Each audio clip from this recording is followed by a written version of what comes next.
بسم اللہ الرحمن الرحیم۔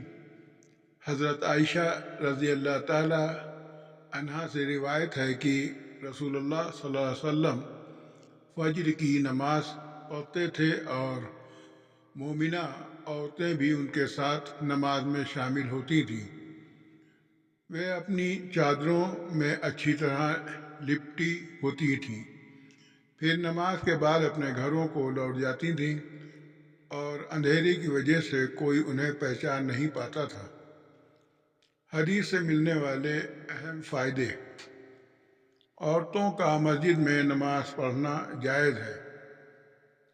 اس حدیث سے پتہ چلتا ہے کہ نبی کریم صلی اللہ علیہ وسلم کے زمانے میں عورتیں مسجد میں نماز کے لیے آتی تھیں، اس لیے شریعت میں عورتوں کو مسجد جانے کی اجازت ہے اگر پردہ اور حیا کا اہتمام ہو۔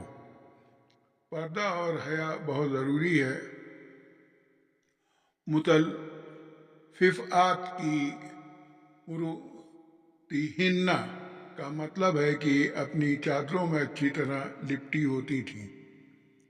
اسے معلوم ہوا کہ باہر نکلنے وقت عورت کو پورا پردہ کرنا چاہیے۔ فجر کی نماز اول وقت میں پڑھی جاتی ہے، اتنا اندھیرا ہوتا ہے کہ پہچان نہیں ہوتی تھی۔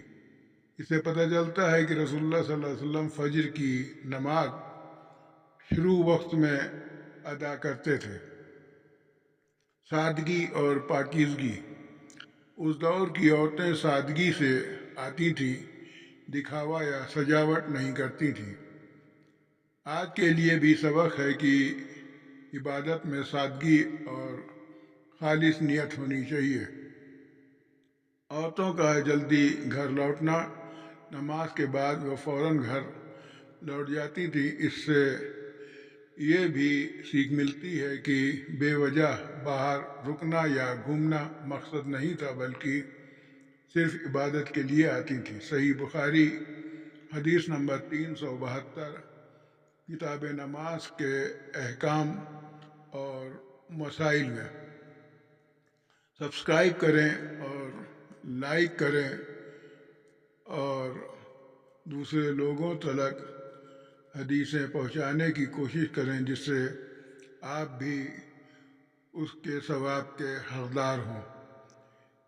انسان کی پوری زندگی دولت کمانے میں اور دنیا کمانے میں لگتی ہے، لیکن اگر وہ تھوڑی سی کوشش کرے اور روزانہ کچھ نہ کچھ ایسے کام کرے جو اس کے اعمال میں لکھے جائیں، تو وہی قیامت کے دن اس کو ساتھ دیں گے۔ یہ پیسہ اور یہ دنیا اور یہ شہرت دنیا میں رہ جائے گی اور انسان کے پاس کچھ